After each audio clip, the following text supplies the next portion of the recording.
Manejamos millones de años, miles de años, y ahora estamos incursionando en manejar, los lagos en escalas de cientos de años.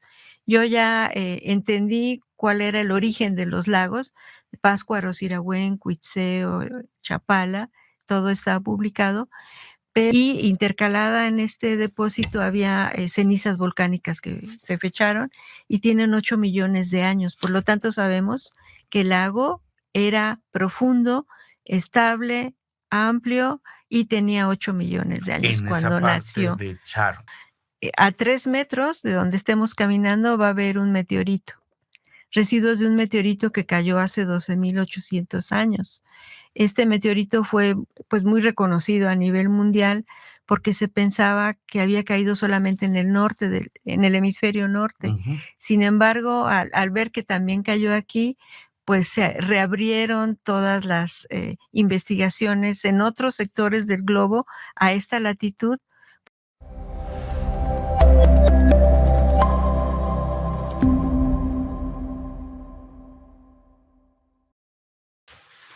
Hola, ¿qué tal amigos de Saber Más Radio y Saber Más Media? Es un gusto que estén con nosotros, como siempre, en su programa, Saber Más, revista de divulgación de la ciencia de la Universidad Michoacana de San Nicolás de Hidalgo. Tenemos desde la semana pasada, si nos escucharon, hablando del lago de Cuitzeo. Ustedes saben que el lago de Cuitzeo pues está prácticamente seco. Hay algunas zonas húmedas todavía. Y esto ha generado mucha alarma de manera natural, ¿no? Sobre todo cuando constantemente estamos escuchando hablar del cambio climático, de las consecuencias ahora del niño y la niña y la sequía y demás. Estamos en una situación de sequía muy fuerte, hay que reconocerlo, y pues esto ha ido acelerando la dinámica del propio lago. Sin embargo, es muy interesante entender la historia de este cuerpo de agua y de otros cuerpos de agua del estado de Michoacán, que es muy interesante. No son lagos cualquiera, tienen unas peculiaridades de los que ya nos van a hablar, y para eso hemos invitado a la doctora Isabel Rade Alcántara. Ella es investigadora del Instituto de Investigaciones en Ciencias de la Tierra de la Universidad Michoacana. Y bueno, si nos escuchó la semana pasada, se le mencionó mucho porque ella tiene un estudio muy completo de mucho tiempo sobre la historia de estos cuerpos de agua a partir de estudios palinológicos, ¿sí? Paleolimnológicos, perdón. Y entonces, bueno, a mí me gustaría que la doctora, y bueno, gracias por aceptar la invitación al programa. Yo sé que usted ha dedicado buena parte de su vida al estudio de estos lagos. No buena parte, toda su vida al estudio de estos lagos. Así que pues para nosotros va a ser interesantísimo que nos platiquen cómo sabemos lo que sabemos, ¿sí? ¿Cómo sabemos que el lago de Cuitzeo pues luego se llena de agua y otros años se seca? ¿Cómo sabemos en qué tiempo se formó este lago? Porque bueno, nos dicen, es que se generó tantos miles de años, y uno dice, bueno, ¿y le preguntaron o qué sucedió? Entonces esta parte de la ciencia es bien bonita porque pues nos dice qué es lo que hace un científico para entender esto. Doctora, pues ¿cómo ve? ¿Cuándo surgieron estos lagos? ¿Cuándo surgieron los lagos? Empiezo por esa pregunta y después podemos ir hacia Cuitzeo. Son distintos lagos. Hay lagos de origen tectónico que se formaron por la apertura continental. Hubo un tiempo, hace más de 10 millones de años, en que se iba a fragmentar todo lo que llamamos el bloque Jalisco, que era parte de Colima, parte de Jalisco, y eso formó un punto triple, digamos una serie de depresiones, y la parte sur de ese punto triple formó el volcán de Colima y el Nevado de Colima. La parte este de ese punto triple en tijera formó el lago de Cuitzeo, el lago de Chapala y otros sistemas de lagos que ahora están secos, que han sido drenados por el hombre. ¿Por qué se formó? ¿La Mincita en esa época? No, todavía no estaba la Mincita. ¿Y por qué se formaron? Porque en ese momento en que se estaba fragmentando este pedazo de continente mexicano, iba a formarse, digamos, una proto Baja California, que de hecho Baja California se desprendió de Sinaloa y de Sonora. Pero hubo un momento en que las placas tectónicas, en lugar de converger perpendicularmente hacia lo que es ahora nuestra República Mexicana, convergieron más lateralmente. Y entonces ahí hubo un reacomodo que permitió que volviera a unirse de nuevo este bloque que estaba ya desprendiéndose, y al generarse estos procesos de unión, desprendimiento, se abrió el interior del continente, esta parte este-oeste, y en ese momento el clima era húmedo, y al abrirse formó lo que llamamos una depresión tectónica llamada Graben.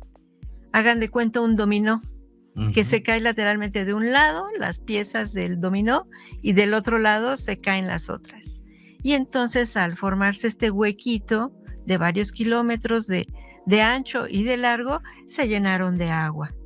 Y eso dio lugar a que hubiera pues más humedad, que hubiera más organismos que transitaban por ahí, etcétera. ¿Eso ocurrió más o menos hace cuánto?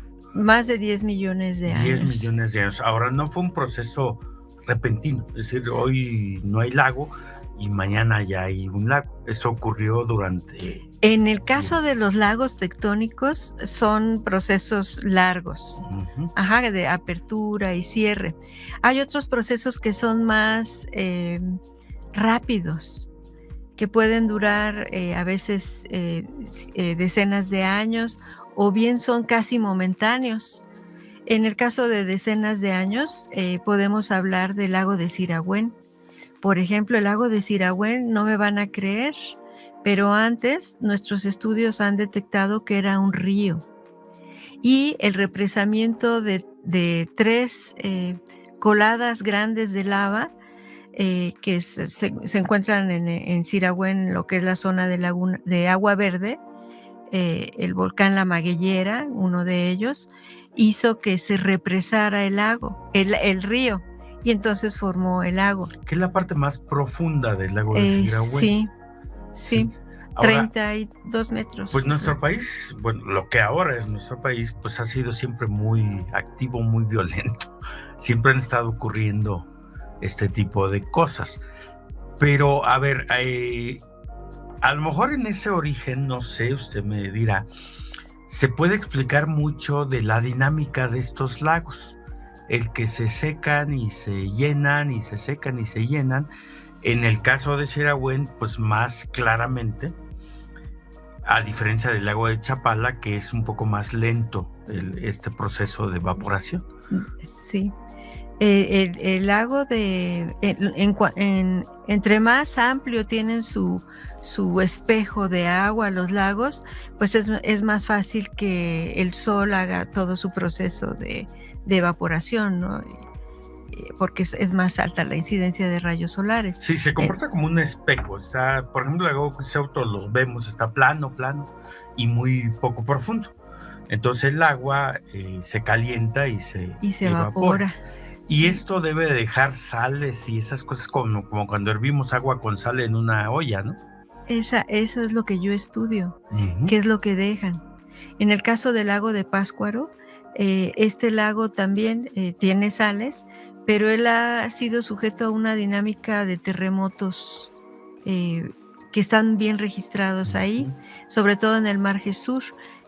Si ustedes conocen la zona de Erongarícuaro, a un lado del restaurante alemán, por ahí, hay una serie de materiales levantados, blancos, y abajo hay una colada de lava negra.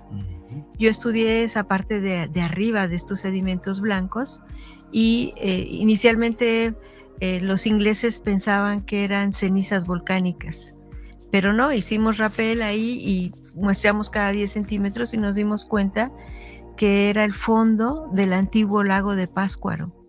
Ahí y había sales ahí. Microorganismos. Está repleto. Ahí ya salieron varias tesis de 2 tesis de licenciatura y una de maestría, de una alumna mía que, por cierto, ahora es la directora del Museo Algológico de Berlín. Ella mira, está en Alemania ya muy de bien. directora. O sea, lo que nosotros vemos como tierra, si lo vemos al microscopio, en realidad, pues van a ser... Son flores microscópicas que precipitaron. Pero regresando a su pregunta de las sales, que yo les explico, igual que usted explicó, si tenemos un vaso de agua y le ponemos sal, y esta sal seguimos aumentando la cantidad de sal, primero una cucharadita al vaso, después 2, luego 3, ¿qué va a pasar con la sal y con el vaso? Se va a saturar el agua y ya no va a estar diluida el agua, va a empezar a precipitar en el fondo del vaso. Es lo mismo en un vaso lacustre. ¿Qué es lo que pasa en Cuitzeo? Empieza a haber evaporación, sí, y estas sales forman incluso planicies de yeso. ¿Y dónde lo veo yo? Perforando, porque ya ahorita pues solo vemos la parte superficial, ¿no? Una planicie de arena con grietas de desecación, pero ¿qué pasó antes? ¿Y qué tan antes? ¿Cuál es la escala de tiempo que nosotros manejamos? Manejamos millones de años, miles de años, y ahora estamos incursionando en manejar los lagos en escala de cientos de años. Yo ya entendí cuál era el origen de los lagos, Pátzcuaro, Sirahuén, Cuitzeo, Chapala, todo está publicado, pero ahora estamos incursionando en los lagos cráter. ¿Por qué? Porque son lagos que, como tienen una pared y no tienen salida de agua a nivel hidrológico,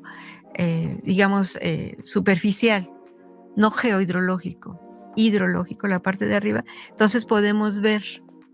Esto es como la alberca acá en Zacapu, en Villa Jiménez. Tacámbaro, Teremendo, Los Espinos, toda la parte de estos conos fratomagmáticos que hay en Valle de Santiago. Entonces, regresando a su pregunta de las sales, estamos buscando lugares en los que haya sido más evidente el cambio climático y ambiental, sin el efecto de efectos externos, por ejemplo, el aire, ¿no? Que pudiera provocar planicies de deflación y se vayan todos los sedimentos, o bien un río, ¿no? Que haya sacado el material, erosionado, etcétera. Y en el caso de Cuitzeo, pues Cuitzeo tiene 8 millones de años de historia. Y pues con una dinámica muy interesante, ¿no? Que es parte de lo que estamos viendo en la actualidad. Es decir, el que se seque el lago no es extraño en su historia, pues ha ocurrido muchísimas veces, se vuelve a llenar. El gran problema es la poca profundidad que tiene, ¿no? Que hace demasiada evaporación. Estamos a punto de ir a un corte, pero le voy a preguntar algo para regresando, que me han hecho preguntas el auditorio sobre el tipo de minerales, y me decían que si ahí habría litio en Cuitzeo por todo este proceso de evaporación, porque seguramente han escuchado en las noticias que en otros lugares donde hubo lagos, pues ahora hay depósitos de minerales interesantes, ¿no? Entonces decían eso, pero regresando me responde, sí, ahorita volvemos, no le cambie.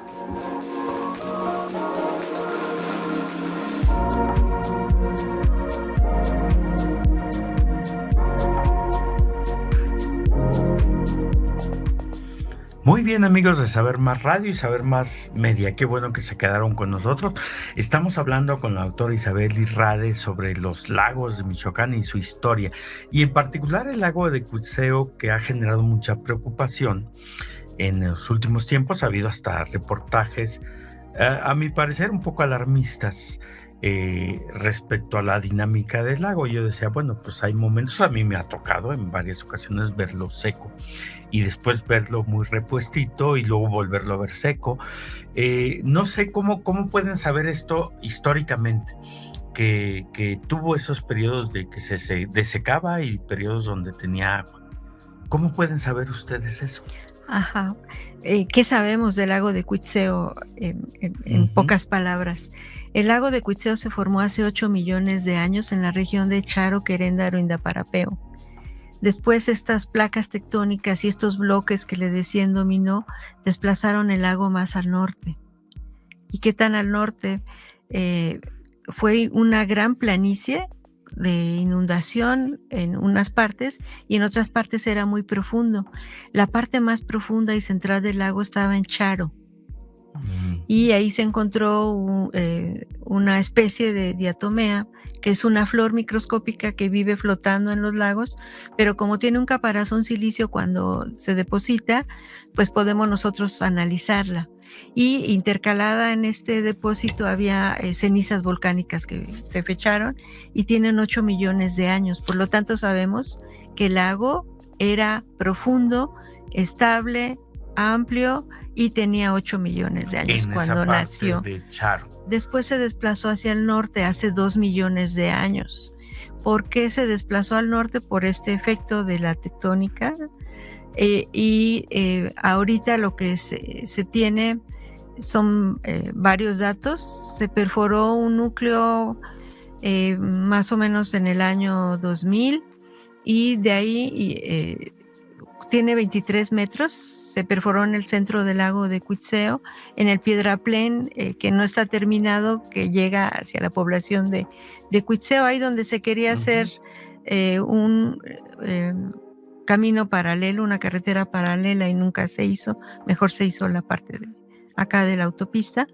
Y ahí ese núcleo nos indica, cuando nosotros lo estudiamos cada 10 centímetros, los 23 metros, toda su historia, las veces en que ha habido grandes combustiones, o sea, hay niveles de carbón, hay un nivel que tiene más de 70 centímetros de carbón, que indica todo lo que generó combustión en la cuenca, y siendo una cuenca y como una gran cubeta, todo lo que se quemaba arriba de la cubeta, pues caía en el centro. ¿Cuál era el centro de la cubeta? El lago. Aparte de esto, tenemos cenizas volcánicas, intercalaciones, que nos dicen cuántas veces hizo erupción los volcanes que están en el entorno. La última que tenemos muy clara es el Tefra, así se llama Tefra, de Cieneguillas, que venía de la parte de los azufres, y ahí pues, se depositó. Y de 6,000 años a la fecha tenemos una tendencia a condiciones secas, con especies de algas. ¿Qué algas? Estas mismas que les digo que tienen un caparazón silicio. Ellas tienen preferencias, tolerancias y exigencias hacia las condiciones físico-químicas en el momento en que se depositan. Y como su vida es solo de 30 días, podemos saber claramente, ahora sí como investigadores privados, qué es lo que sucede en ese momento. Y ahí vemos una tendencia hacia condiciones de desecación. Entonces, decíamos hace rato que ahí deben de depositarse muchas cosas en este proceso de desecación. La sal va a quedar, que por cierto no lo hace apto para la agricultura, es decir, las zonas secas pues no se pueden incorporar a la agricultura por la cantidad de sales que tiene. ¿Cómo qué cosas hay ahí? Sí, hay mucho carbonato de sodio, hay otros minerales como arcillas de una que se llama beidelita, que es muy útil para absorción de aflatoxinas, que se está usando mucho en la industria agrícola, pero también en la industria apícola, es la de las aves, sí, las aves. Para darles la medicina mezclada con la arcilla. Entonces entra el tracto digestivo del animalito y ahí libera con su saliva y jugos gástricos la arcilla, que libera la medicina y pues se curan muchas aves. Sí, ¿no? Las aflatoxinas son toxinas producidas por hongos, para los amigos del radio, que pueden contaminar el alimento y son cancerígenos muy potentes, ¿no? Entonces, bueno, tiene un interés en ese sentido estudiar todas estas partes del lago. O sea, el lago no es nada más lo que vemos arriba, sino lo que está abajo, ¿no? ¿Y cómo lo estudiamos? Primero lo vemos a ojo, ¿no? Cuando sale el núcleo, hagan de cuenta estos popotes gigantes. De Cuitzeo tenemos ahorita 6 popotes gigantes. Uno tiene 120 metros, otro tiene 60 y otros son más cortos. Estamos ahorita con colegas del Instituto de Geofísica de la UNAM estudiando todos los eventos que pudieron ser registrados en el lago, pero se sacaron en zonas marginales de lo que es el lago, porque en ese momento todavía había agua. Se sacaron en la zona de Álvaro Obregón, en Chupícuaro, en Cuitzeo se sacó otro, en San Agustín del Maíz, todo un poco hacia el borde este del lago, ¿no? Y estamos apenas ahorita en proceso de analizarlo. Pero ¿qué hemos descubierto que sea importante, digamos, desde el punto de vista científico para la comunidad internacional? El lago a 3 metros de profundidad de lo que es ahorita la capa de sedimentos, si caminamos a 3 metros de donde estemos caminando va a haber un meteorito, residuos de un meteorito que cayó hace 12.800 años. Este meteorito fue pues muy reconocido a nivel mundial porque se pensaba que había caído solamente en el norte, en el hemisferio norte. Sin embargo, al ver que también cayó aquí, pues se reabrieron todas las investigaciones en otros sectores del globo a esta latitud, porque quiere decir que fue un impacto mucho más grande de lo que se esperaba. ¿Qué tamaño tendría ese? Tenía 10 millones de toneladas. De toneladas, y en extensión, ¿qué sería? Es que de la estratosfera a la atmósfera, entrando, se fragmentó. Sí, se fragmentó y cayeron pedazos. Y cayeron pedazos en Siria, en España, en Abu Ureya, Siria, todo parte del norte de Estados Unidos. Hay muchos registros en Texas. En México yo soy la que tenía este proyecto, ya lo terminé, pero sigo estudiándolo porque me apasiona mucho este tema. Entonces nos juntamos todo este grupo de investigadores a nivel mundial para poder sacar un artículo en la revista Proceedings of National Academy of Science. Lo vi, el artículo, sí. Para entender qué había pasado también con el clima, porque el impacto generó un cambio muy drástico en las condiciones climáticas hacia un enfriamiento global. A ver, esto es bien interesante, o sea, nos muestra que el lago tiene mucho más interés de lo que pudiéramos pensar, o sea, es todo un sujeto ahí de estudio, ¿no? Muy interesante. Este meteorito nos decía que está enterrado, ¿no? No lo vemos a simple vista, ¿no? ¿De qué era? ¿Fierro? ¿Carbón? ¿Qué es sería? Solo hierro. Solo es hierro y carbón. Solamente cuando hacemos estudios en el microscopio electrónico se ve que solamente son estos dos elementos. Y también sé que si le escarba uno encuentra restos de animales, de mamuts y caballos y cosas Ellos así. vivieron en esa época y la teoría que yo tengo es que este impacto cósmico generó una onda de choque. Esta onda de choque arrastró todos o muchos de estos organismos hacia un sector del lago, aunque sí se han encontrado en otras partes del lago, ¿no? Pero más en la zona noroeste del lago. Hay un canal que luego se abrió para llevar agua a la presa de Yuriria. Pues una mala decisión de esas que luego se toman sin considerar la dinámica del lago precisamente, y pues ha contribuido a desecar el lago. Incluso sabemos que se hizo con la finalidad de dotar de tierras agrícolas, sin haber entendido pues que ese no es un suelo propicio para actividades agrícolas, ¿no? Porque hay muchas sales, decíamos, y que las plantas difícilmente se adaptan a esas concentraciones, pero sí abrió zonas de yacimientos fosilíferos, ¿no? Interesantes. Además de estos fósiles de atomeas y demás, ¿no? Sí, a la llegada de los españoles esa fue su dinámica.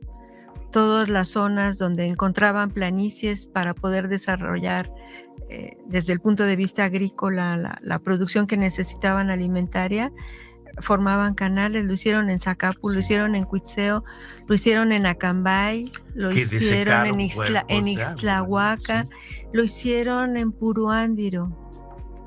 Entonces lo que existía antes como grandes cuerpos de agua, aunque no estuvieran profundos, pero conformaban un microhábitat para que pudiera haber organismos y plantas y humedad y precipitación. Que en esta época actual pues calificaremos como ecocidios que se cometieron, ¿no?, en algún momento.